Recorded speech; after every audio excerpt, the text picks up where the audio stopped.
But let's start with the Dodgers because it was Shohei bobblehead night, AJ. There's people lined up for hours, and I'm not out there, but I saw this on multiple spots, including FT Twitter, which is the best on the planet. Everyone got a bobble. So why are they lined up?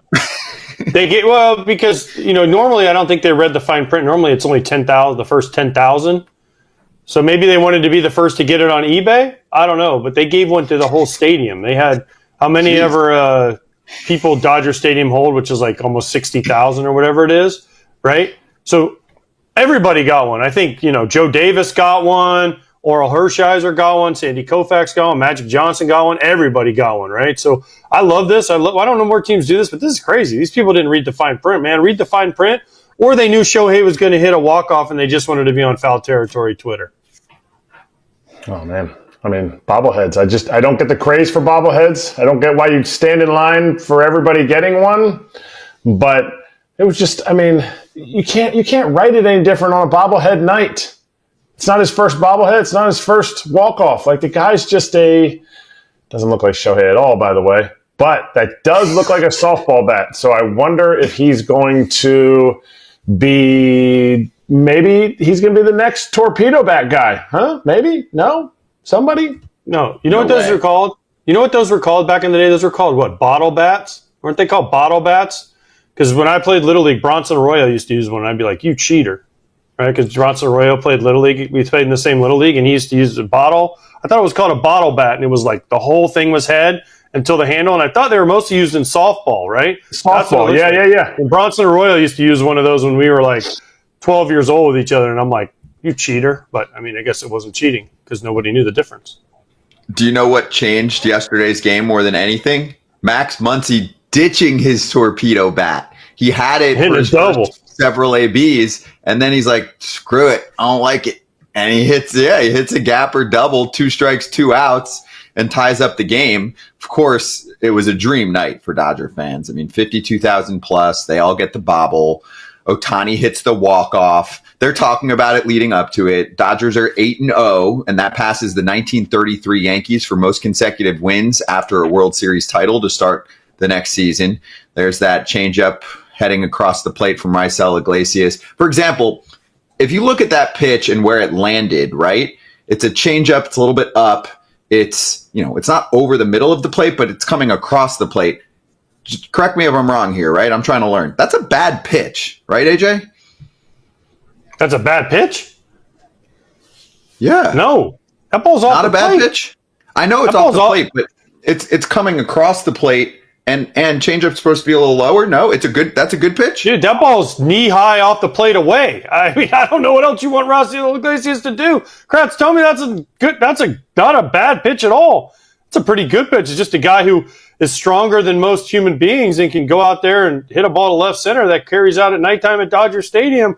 And you know what else? Sometimes when stuff ain't going right, the ball goes over the fence when it's not supposed to. You have a 5-0 lead and you don't win the game, with everything lined up. So sometimes it's just not your season, maybe? If we're splitting hairs, maybe he wanted it lower. I get that. But, you can't just, I guess you can pitch around them, but there's no cheap home runs at Chavez Ravine at night.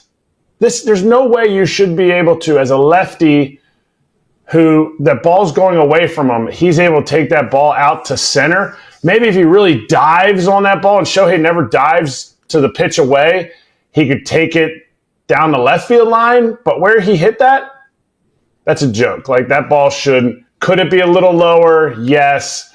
We're splitting hairs. It was an unbelievable swing. Yeah, I'm not slighting Shohei. Just asking for a little analysis on what they should have done and how they could have pitched him differently, because he still looks like last year's Shohei. That's the way. Four fingers. No, he's hitting 300. Listen, that was a good pitch. Sometimes the hitter wins. Sometimes the hitter wins, man. These guys are good. We used to always say that. You'd strike out and you'd be like, man, I don't know. But then you'd realize these guys are getting paid a lot of money to strike you out too. So they make good pitches sometimes. And sometimes pitchers would come off the mound, and Kratz, I think, would attest this too. They'd make their pitch, and a guy would get a hit, break his bat, throw it over the outfielder or whatever. And the pitcher would be like, that wasn't a bad pitch. You're like, no, but that guy's pretty good too. He can hit, and he gets paid to hit the ball. So sometimes these guys are just good. Yep. It's been a magical start to the season for the Dodgers. They're going to go through some adversity at some point, I think. But they've trailed in 6 of the 8 games. They've got a lot of late offense. They are 8-0. Here's a tweet from Blake Harris, who covers the team. Despite being 8-0, it feels like the Dodgers haven't even been close to playing their best ball yet. Trailed in 6 of 8. Starter is yet to pitch into the 6th. And by the way, Snell gave up 5. They were all unearned, but he gave up 5. Mookie missed 3 games. Freddie has missed 5 games. He goes, just wait until they start clicking. Also, they were trailing 5-0 yesterday, AJ, which reminded some fans of last year's epic World Series comeback when they were trailing by 5 to the Yankees. Ben Kasparius, I think, had the moment of the game. Top of the 6th.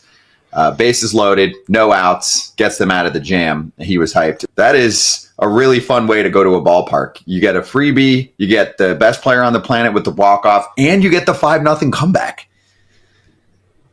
Yes. What a game. Listen, what a game. I mean, what an incredible... When it was 5-3, they had the bases loaded, the Braves did, no outs. You're like, oh, this game, they're going to win, and the Dodgers are going to lose, and then Kasparius gets out of it, and then Shohei comes up, and Muncy hits the big double in the 8th. How important was this game to the Braves? Iglesias was in the 8th to face Muncy. He was in there to shut it down for Brian Sticker so they could get that 1 on their win column, right? A win.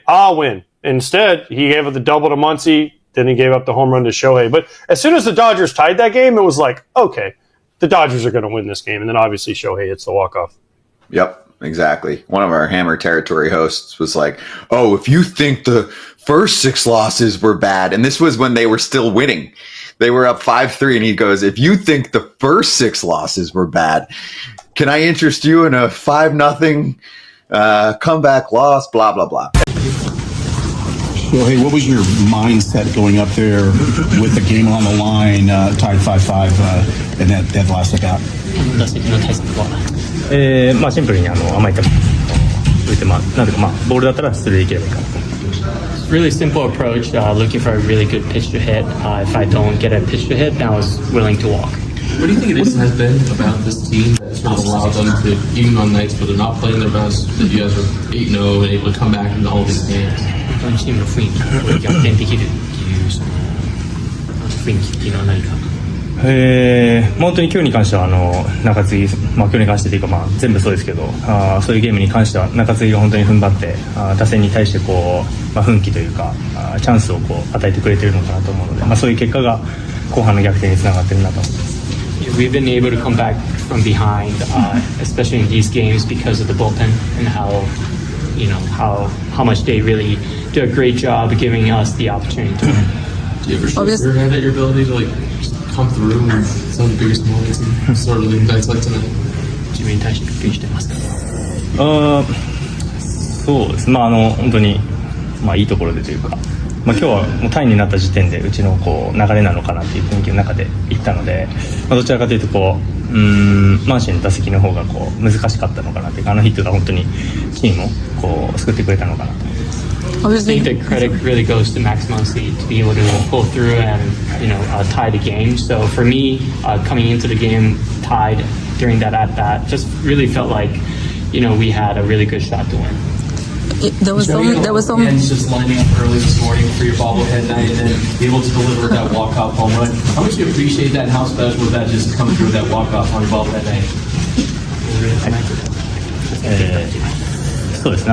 自分にとって特別かなと思うので、そういうなんていうんですかね、日を作ってもらって、そういう日に打てるっていうのは本当に選手にとっては特別なことじゃないかなと思うので、いい夜だったなと。Just grateful as a player, just be able to perform at an opportunity like this.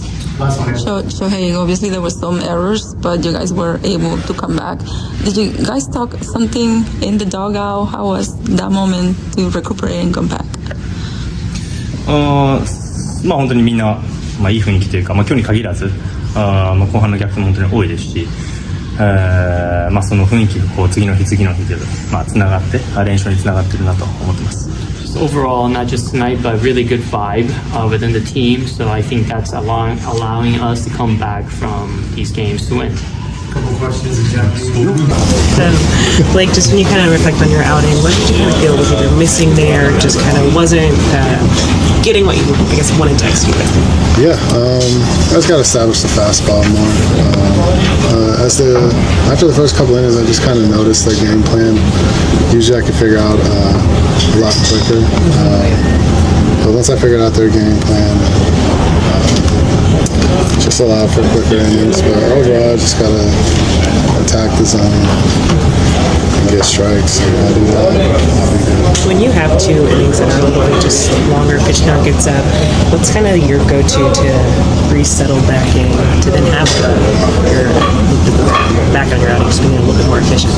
Yeah, I'm just talking to myself. I think self-reflection,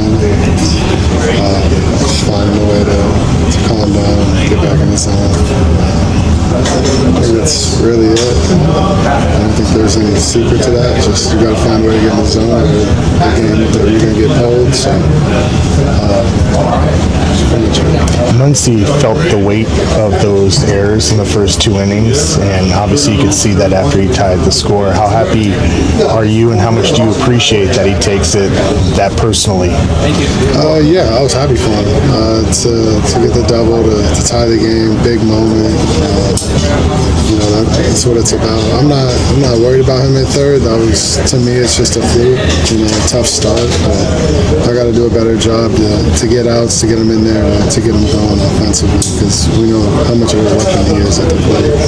Did you feel like the body language of kind of getting squeezed on a couple of pitches from Randazzo affected your outing a little bit, or affected that dynamic tonight? Yeah, I also think the top of the zone, I think that's been frustrating to me because it doesn't exist. It's not there. It's belt and below. It's not the top of the zone. I think that's been frustrating. I was looking at my starts in 16, 17, 18. The top of the zone was the chest, and it's just completely shrunk to the belt and lower. And then the ABS system in spring, like looking at that, like it was low. At the top of the zone didn't exist. I think that's frustrating to me. Just knowing, that's a big strength of mine. So why wouldn't it frustrate me in that way? There's definitely ways where I cannot show my emotions and show up an umpire. I just believe, the top of the zone needs to exist. It doesn't right now, and we can go look at it across the league. I've done it, and it doesn't exist. When you played just this year or prior years too? I noticed it's been shrinking. I've been noticing that, but I think that spring training kind of helped that as well. Just because when you challenge and you would see the top of the zone, they're like, don't challenge the top, challenge below. So why would they say that? Because the top doesn't exist. You've played on some good teams during your career, but just the talent in this room, when you guys are down 5-0, is it just kind of different, the belief level of okay, knowing that even in that spot you guys aren't out of a game? Yeah, I mean the belief is big here. We really believe we should win every game. It's fun to be around, and it's fun when everyone knows that we're going to do it. We're going to find a way, and everyone on the team can do it.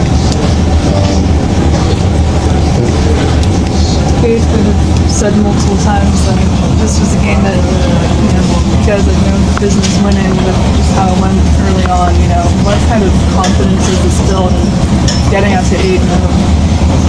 Yeah, I mean, for the bullpen to have to pick up 5 innings, that's huge too. Because for me to go 4 and the bullpen to pick up 5, that puts a lot of pressure on them. So for them to be able to hold it down, put up zeros, and then the offense to just do what they always have done, just find a way to score runs, stay in the game, come back, take the lead. It's big, but we all believe in it. And today wasn't my day, but it was other people's days. And we got each other's backs, and it's a good feeling to have them. I don't think you're surprised, but Shohei Ohtani is your teammate now. What do you think? I think what everyone thinks. I think we're all aligned there. Yeah, when he was coming up and it's his bobblehead night, everyone knew. We knew. That's just what he does. You know that. Yeah, you did too. I know you did. Yeah, we all did. We already started typing. Yeah. 衝撃の大谷翔平、劇的なサヨナラ弾で球場が揺れた。あまりにも神々しい一撃に全米震撼。その瞬間、スタジアムにたかったファンたちが一斉に立ち上がり、歓喜の声で球場全体が揺れ動いた。ロサンゼルス、ドジャースのスーパースター、大谷翔平がまたしても奇跡を起こした。今季2度目となる劇的なサヨナラホームランである。試合はまさにドラマそのものだった。9回裏、スコアは4対5とドジャースが1点を追う展開。2アウトランナー2塁という絶対絶命の状況において、大谷翔平が打席に向かった。対する投手はリーグを代表するクローザー。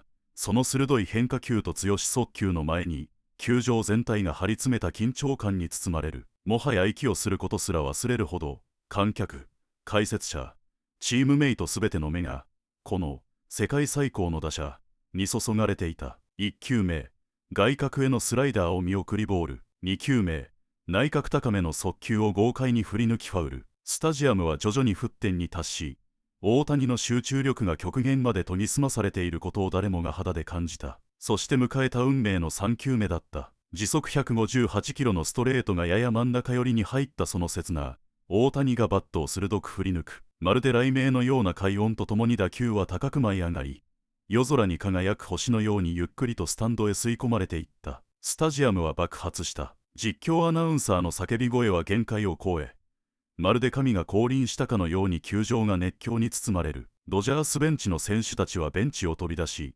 大谷を取り囲んだ。あまりの興奮と歓喜に満ち溢れたチームメイトたちの表情は、もはや言葉では表現しきれないほどであった。監督デーブ・ロバーツも、翔平は野球史上最も偉大な選手だ、と興奮を隠せない。それもそのはずだ。今季2度目のサヨナラホームラン。それもチームが最も苦しい場面での一発という離れ技。さらに、投打の二刀流で野球界に革命を起こし続ける大家の、またもや人知を超えた活躍である。全米中継の解説席にはケン・グリフィー・ジュニア氏がいたが、大谷翔平という選手は、もう野球の常識を超えてしまった。私が現役の頃にも見たことのない存在だ。